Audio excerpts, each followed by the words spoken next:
Hi, everyone. Judge Andrew Napolitano here for Judging Freedom. Today is Thursday, July 10th, 2025. Professor John Mearsheimer joins us now. Professor Mearsheimer, always a pleasure. My dear friend, thank you for joining us. Thank you for accommodating my schedule.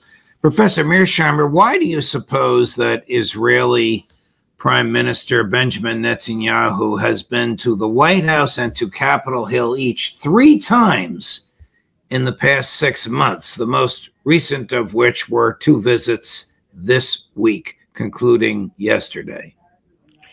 Let me make one big point here. You do not want to underestimate the extent to which Israel is dependent on the United States. As I've said on a number of occasions on the show, Israel used to pride itself on being an independent actor in terms of fighting wars and in terms of conducting its foreign policy. That world has gone away. They are heavily dependent on us.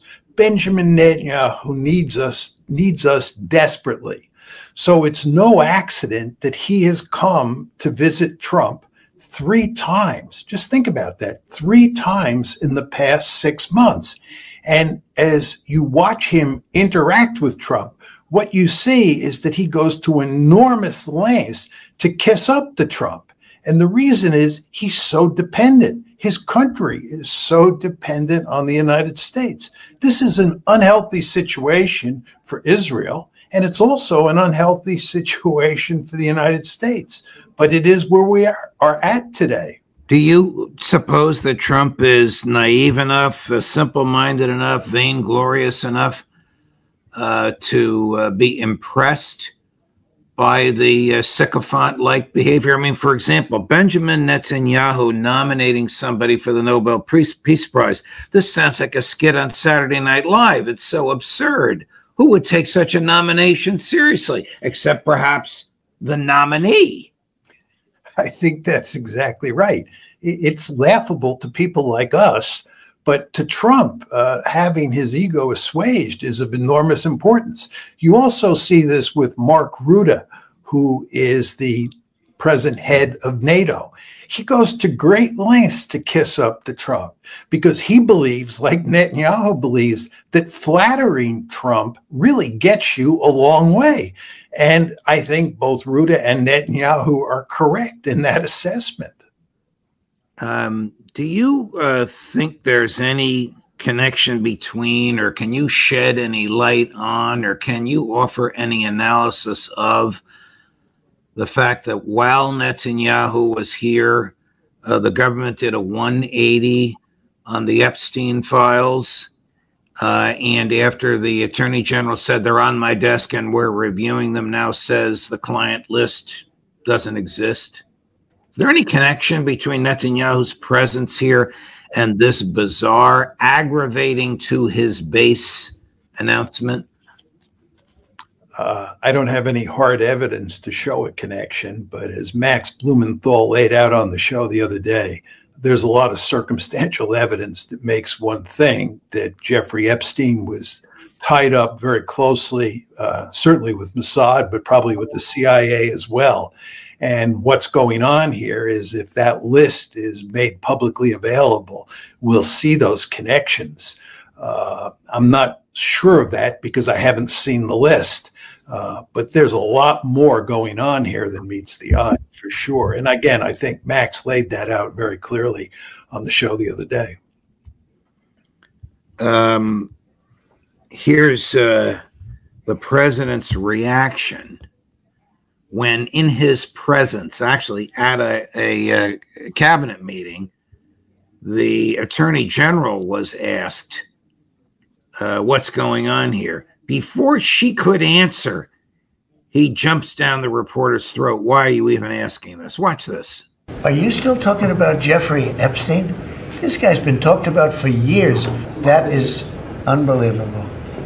Do you want to waste the time, and do you feel like answering? I don't mind answering. I mean, I can't believe you're asking a question on Epstein. In February, I did an interview on Fox, and it's been getting a lot of attention because I said, I was asked a question about the client list, and my response was, it's sitting on my desk to be reviewed.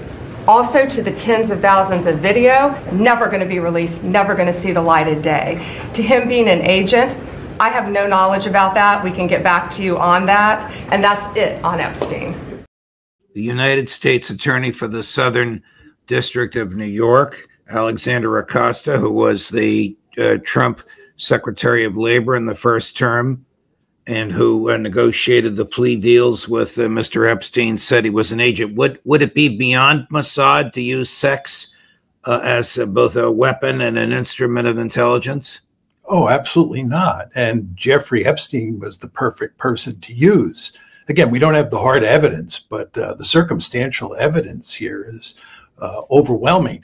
And I would also note to you that when I listen to Trump talk about this issue, he's protesting too much. He's so defensive that it makes you almost certain that there's something going on here that he doesn't want to let out. You know, we don't know absolutely. We're not absolutely certain what that is, but it certainly smells like there's a connection here with Israel. Will Israel ever be at peace with its neighbors without them being reduced to impotence? No. If they're reduced to impotence, you will have peace. I mean, and that is Israel's ultimate goal here. It's to basically cleanse Greater Israel of the Palestinians, create what's effectively an all-Jewish state, and then turn Iran into Syria, and basically create this situation where there is no country in the region that can challenge Israel in any meaningful way. And of course, at the same time, they will go to great lengths to remain joined at the hip with the United States. That's what they're trying to do. Now, whether you think they can achieve that is another matter. Well, that is effectively unachievable, isn't it? Are they going to reduce Iran to impotence? Are they going to reduce Egypt to impotence? Are they going to reduce Turkey to impotence? And what are they going to do? Destroy the sovereignty of the countries around them for 1,000 miles? Well, they'll try for sure. There's no question about that. I do not think they will succeed for 1 second. As we just saw in Iran, their efforts to turn Iran into Syria failed. And if anything, it reinforced the strength of the regime in Iran. And before I came on the show today, I was reading where Israeli intelligence says that they believe that Iran has nuclear material, that not all the nuclear material was destroyed in the various attacks during the 12-day war. Well, so all of this tells you that that offensive failed. We read the same article at the same time, because this just came out about 90 minutes ago, and I was going to ask you about it. Does this resolve, I guess Trump would get defensive on this if asked in public and on camera, does this resolve the totally obliterated argument that he and Pete Hegseth hung on to, that in fact there was no obliteration, no total obliteration, as they insisted for weeks? Well, one would think in Donald Trump's case that for something to be finalized, he would have to get the okay from Israel, from Israeli intelligence. And now that Israeli intelligence has said that some of that enriched uranium has survived, he would acknowledge that and admit he was wrong. But if it was just Americans like you and me and others making the argument, he wouldn't accept that. He prefers to rely on Israeli intelligence. Do you think that in those private meetings with Netanyahu, and by my count, there were 3 of them, well, one of which was partially public, where he ostentatiously handed what purported to be a copy of the letter of nomination for the Nobel Peace Prize, that Mossad agents or officials were present? Or do we not need Mossad agents? And I'll use Max Blumenthal's phrase, because the Mossad stenographer seated 3 seats over from Trump is always there. He has another job. It's called the Director of Central Intelligence. I agree with Max. You know, the Director of Central Intelligence is in Israel's pocket. There's no need for Mossad agents to be there. Furthermore, Benjamin Netanyahu was there, and he's more than enough to deal with this issue. I don't know if you know or know of this professor, Paulo Nogueira, an economist and the former head of the International Monetary Fund. This professor made a very, very important comment recently. Chris, cut number 6. Iran is not only a very important country by itself in all respects, but it is a link between Russia and India. It is the link, possible link between Middle East oil and China, bypassing the Strait of Hormuz. So Iran is strategically very important. And that perhaps is in the minds of Americans and Israelis when they are permanently hostile to Iran. Now, Iran should have had an atomic bomb a long time ago, in my opinion. Because this is deterrence acting, you know. Iran failed to do that, tried to cooperate, and now it has learned a lesson, I presume, and will go for a full-scale nuclear program, in my opinion. Let's see. Does this make sense to you, Professor Mearsheimer? Well, I've long argued that Iran should have gotten nuclear weapons, and they were foolish not to. Whether they will is another matter. I'm not sure on that count what's going to happen moving forward. There are all sorts of factors at play here that point in either direction, so one doesn't know for sure. But the incentives for them to get nuclear weapons are certainly great at this point in time. With regard to Iran and its strategic importance, the gentleman is exactly right. Iran is a country of great strategic importance. It matters a lot to China. It matters a lot to India.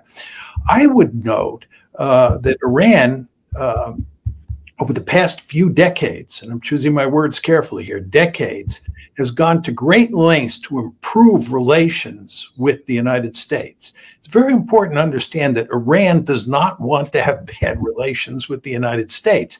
And the United States has actually made some moves to improve relations with Iran. You saw this during the Clinton administration. But guess what happened in those cases? What happened is the lobby moved in, at the behest of Israel, of course, and said that is unacceptable. And the principal reason that the United States has such terrible relations with Iran today is not because Iran and the United States don't have a vested interest in some sort of rapprochement, because they do. We have terrible relations with Iran in large part because of Israel. Israel basically dictates our strategy on Iran. And Israel will never be at peace until Iran is reduced to Libya or Syria. I think that's correct. But I would just say this, after this recent 12-day war, I don't think the Israelis are too enthusiastic about picking another fight with the Iranians, nor do I think the Americans are very enthusiastic. Yeah. The Iranians did an enormous amount of damage to Israel. Israel's never Is there any question in your mind but that it was Netanyahu, the Netanyahu regime? I don't know if it was him personally, the Netanyahu government that importuned the White House for a ceasefire? It was not the Iranians? Oh, it's definitely not the Iranians. It was mainly the Israelis. But it was also the fact that Trump discovered that the Iranians were moving to mine the Straits of Hormuz. And this really spooked the Trump administration. So if you think about Iran moving forward and you think about Iran's deterrent capability, let's leave aside nuclear weapons. There's sort of two key elements in Iran's deterrent strategy. One are the ballistic missiles, which they have many of and which can get through Israel's defenses in large numbers. The second element of their deterrent strategy is shutting down the Straits of Hormuz. And as I said, and there's lots of evidence to support this, once the Trump administration saw the Iranians moving in that direction, they decided it's time to shut this one down. So I think that both the Americans and the Israelis will be reluctant to start another war with Iran anytime soon. Even though the Israelis surely want to do that. I was surprised that Israel Katz, who's the defense minister of Iran, has been threatening a resumption of hostilities. I mean, according to Larry Johnson and Scott Ritter, 1/3 of Israel has been severely damaged, 1/3 of the country, by the Iranian retaliation. Why would this Minister Katz be making such a threat? Well, the truth is that the Israeli leaders are not what one would call strategic geniuses. And they've gotten themselves into a whole heck of a lot of trouble. And Israel Katz is not the, smartest guy in that leadership group. And I think that when he's talking about going back after Iran, he's making arguments that do not make good strategic sense. You want to remember there are a lot of people in Iran today who believe that Iran should not have agreed to the ceasefire. They believe that Iran was in the driver's seat, that as the war prolonged, as the war went on, right, as it turned into a war of attrition, the Iranians were in a better situation than the Israelis were. And of course, this is the other half of the story, that it was the Israelis who went to the Americans and said it's time to shut this war down. The Israelis understood that they would not prevail in a war of attrition. The Iranians had too many missiles. Those missiles were getting through. Israel is the size of a postage stamp, and it's very easy for a country like Iran, building on what you just said about Scott Ritter's and Larry Johnson's comments, to do enormous amounts of damage to that small country. So I don't understand why people are talking about starting the war back up again in Israel. Here's something else that Israel Katz said. Chris, you have these full screens. Defense Minister said from Haaretz, Defense Minister says Israel plans to concentrate all Gaza's population in humanitarian zone built on Rafah's ruins. Times of Israel. Plan said to outline humanitarian transit camps to house Gazans before possible relocation. So after he retired from the IDF, one of their commanding generals referred to the Gaza Strip as an open-air concentration camp. Now Israel Katz is planning a formal, not open-air concentration camp. Yeah, I mean, you really have to wonder about the rhetoric that the Israelis use. It's so Orwellian. They talk about voluntary transfer, as if the Palestinians are voluntarily going to leave. Right. They talk about a humanitarian camp, as if this were a humanitarian camp. The more time goes by, Judge, and I hate to say this, and I say it reluctantly, but I believe it's true, the Israelis look like the Nazis. Their rhetoric, their behavior, it's truly appalling. And it's hard to believe that a Jewish state is behaving much the way the Third Reich did in the 30s and 40s. Switching gears to Ukraine, Professor, and we have a clip that I'll show you, which is laughable but true. But before I show you the clip, how do you explain the on again, off again, on again Trump delivery of arms to Ukraine? I just don't think he understands what's going on here. And I find it hard to comprehend this whole situation.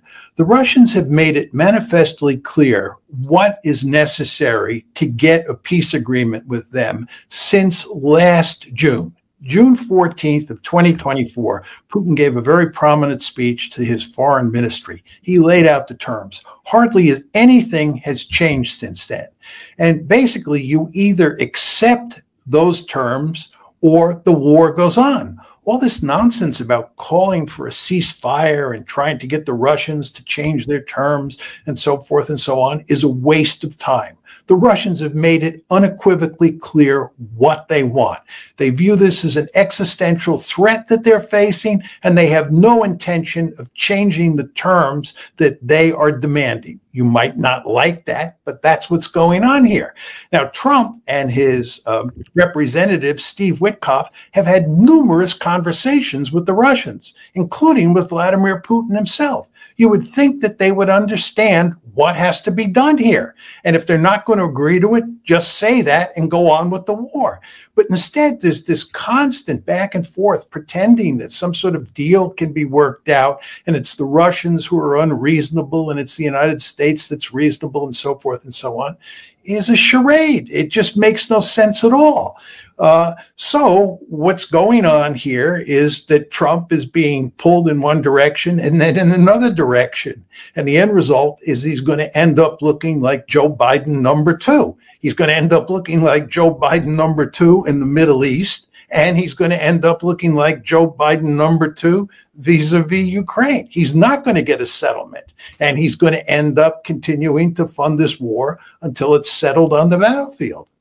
I'm going to show you a montage of clips of questions put to Trump about this on again, off again thing. But before I do, I want to tell you and the listeners that we are conducting a poll of the chat room, those who chat in. And the question is the war in Ukraine Trump's war or Biden's war? And people can vote. Trump's or Biden's. Will have the result of that poll at the end of the show. Watch this, Professor. Chris, cut number 11. Are you planning to send more weapons to Ukraine? We're going to send some more weapons. We have to. They have to be able to defend themselves. They're getting hit very hard now. They're getting hit very hard. We're going to have to send more weapons. Yeah, defensive weapons, primarily. Mr. President, you want to send more weapons to Ukraine, as you said last night. Last week, the Pentagon paused some shipments of weapons to Ukraine. Did you approve of that pause? We want to put defensive weapons because Putin is not treating human beings right. He's killing too many people. So we're sending some defensive weapons to Ukraine, and I've approved that. So who ordered the pause last week? I don't know. Why don't you tell me? Sir, yesterday you said that you were not sure who ordered the munitions halted to Ukraine. Have you since been able to figure that out? Well, I haven't thought about it because we're looking at Ukraine right now and munitions, but I have not gone into it. What does it say that such a big decision could be made inside your government without you knowing? I would know. If a decision was made, I will know. I'll be the first to know. In fact, most likely I'd give the order, but I haven't done that yet. Well, this is just inexplicable. I haven't thought about it. I don't know. You tell me. Hard to believe. I mean, this is the gang that can't shoot straight. I mean, what else can you say? Trump has basically failed to deal with the Ukraine problem, and he's failed to improve relations with Russia as he promised he was going to do. It looked like he was off to an auspicious start at the beginning of his term, but everything has kind of gone to hell in a handbasket, and we're in this real mess now. And what's staring him in the face, and you don't want to underestimate this, is defeat in Ukraine. Right? The Russians are slowly but steadily rolling back the Ukrainians, and the Ukrainians are in real trouble. All of these attacks that Trump is talking about, where Ukraine is really getting pounded, are having an effect. And I believe at some point the Ukrainians are going to collapse and the Russians are going to win an ugly victory. And this is going to be done on Trump's watch. And he knows that. He's not so foolish as to fail to understand that what happened in Afghanistan with Joe Biden, where that defeat was dumped in his lap, is going to happen in all likelihood with regard to Ukraine. He's going to be seen as the president who lost Ukraine, and he has nobody to blame for himself but himself for the mess he's in. Have the neocons in his inner circle triumphed?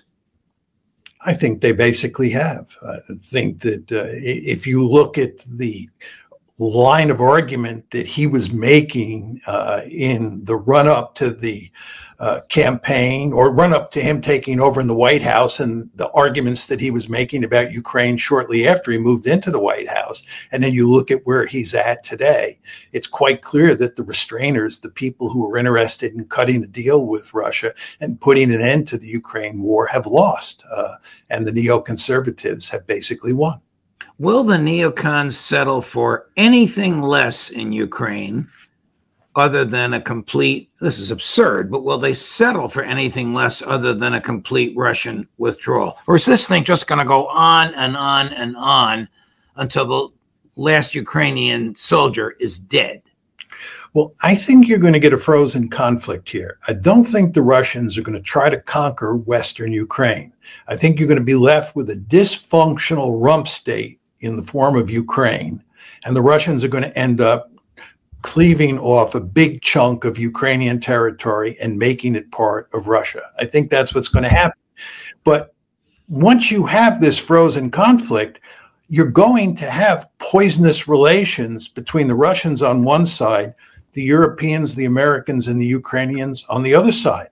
So the potential for trouble in the future vis-a-vis the Ukraine crisis is going to be very great. We're not going to solve this once and for all. We're not going to end up having good relations with Russia and living happily ever after.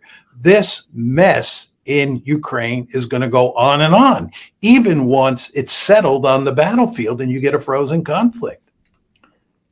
Well, here's more nonsense from their cabinet meeting where the president isn't sure about the answer to a question, and he whispers something to Pete Hegseth, and Hegseth says, I don't know, asked John, meaning the Mossad stenographer, John Ratcliffe, was a couple of persons away. And then the director of the Central Intelligence Agency, with no visible evidence whatsoever, intimates the Russians might be using chemical weapons in Ukraine. There is no evidence for this whatsoever, but tell me what you think of this dog and pony show. Chris, the Ukrainians asked the international court to go after Russia for using toxic chemicals in the fight. Germany and the Netherlands had intelligence saying that. What does U.S. intelligence believe, and what do you believe about the use of chemical weapons? And would you agree that that's a case for the court today? Well, I'd ask John maybe to discuss it if you'd like, John. Well, Mr. President, obviously chemical weapons, if it's documented and its use, it's illegal. It's against all international laws of armed conflict and treaties, and obviously I can't share in this room with this audience the intelligence that I can share with you privately, but obviously you're not going to stand or allow for any violations of international law by anyone. That's right. Thank you. Intimate that the Russians were using it, or did he just give a pabulum statement of the law? No, he clearly intimated that they're using chemical weapons, but he didn't want to explicitly say that because he knows they're not using chemical weapons. This is a new charge. I haven't even heard this one before. But it just goes to show you that you can't trust anything that the administration says. It's really, truly remarkable where we are at as a country when you can't trust your own government. It just purveys lies all the time. It speaks in Orwellian ways that are really quite remarkable. And the consequences of this, not just for foreign policy, but just for how we function as a society, are really disastrous. There is a photo of another angle of that cabinet meeting of a person who was there who was not permitted to say anything. And the last thing she said under oath was credible. There's a Tulsi Gabbard sighting. That's the full cabinet.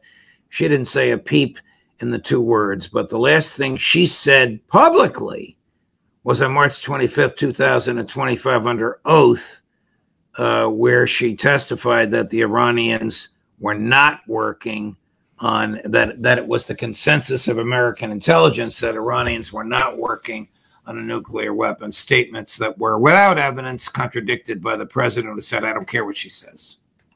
Well, she's been truly marginalized. And also, much to my disappointment, she's basically adhered to the party line. She's sort of fallen in line here and does what's necessary to placate Trump because she doesn't want to get fired. Right. Before we go, Professor, the results of that poll, is the war in Ukraine now Trump's or Biden's? Biden, 11%. Trump's, 88%.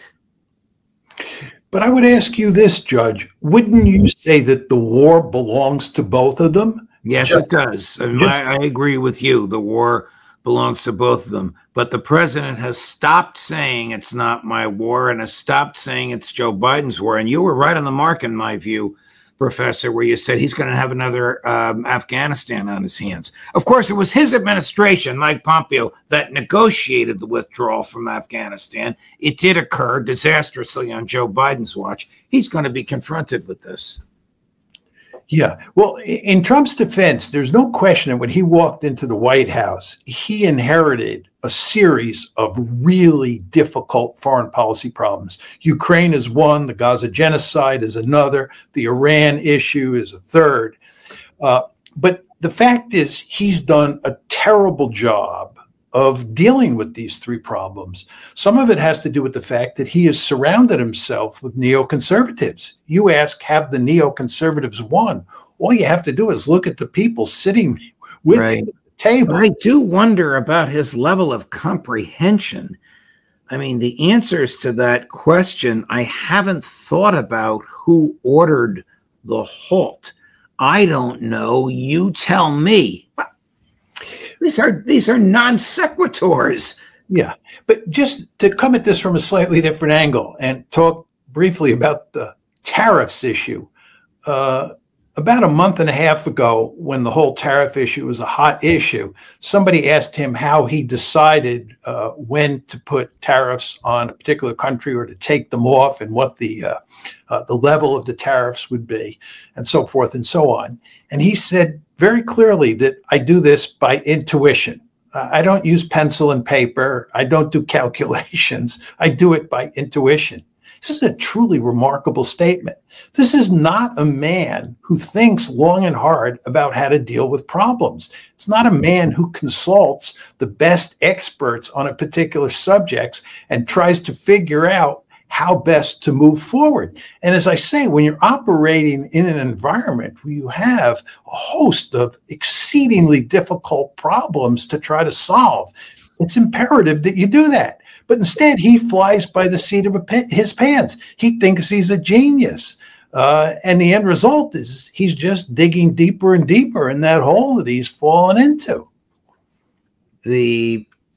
Without getting too into the weeds, but to put a bow in this package, the tariff authority is based on an economic emergency. The economic emergency is defined in the statute as a sudden and unexpected event. He used as the economic emergency the imbalance of trade. We've had an imbalance of trade since 1934, so it is hardly a sudden and unexpected event. Okay. He used the latest tariff, 50% on Brazil, his belief that Jair Bolsonaro, the former Brazilian president, should not be prosecuted. And because they're prosecuting him, I'm going to put a 50% tariff on.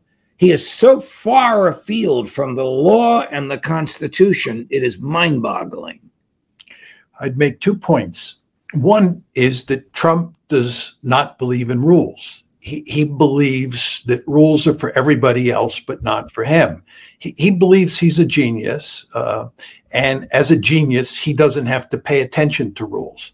Second point I'd make, and you know this better than I do as a judge, rules are of enormous importance, or to put it in slightly different terms, laws are of enormous importance for making a country function in a coherent and just way. It's the reason we have laws. It's why we talk about the rule of law. But what we have here is a lawless president. And this is terrible for the country at large. Forget the foreign policy issue per se, forget the tariffs per se. This is just terrible what's going on, where we have this character in the White House who just thinks he can lie, who thinks he can just pay no attention to the law, who thinks he can invent facts, and so forth and so on. And we are paying a serious price for this.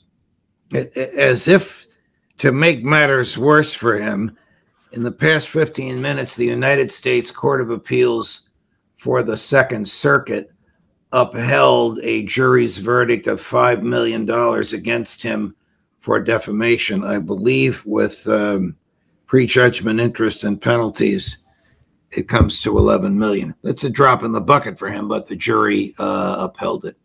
Oh, well, life goes on. Professor Mearsheimer, it's a delight to speak with you. Thank you for all this. Thank you for letting me go all over the place, from Israel to Iran, to Ukraine, to tariffs, to Brazil. But thank you very much. Always a pleasure. Likewise, Judge. We'll see you again next week. All the best, Professor. Thank you. All the best to you. Thank you.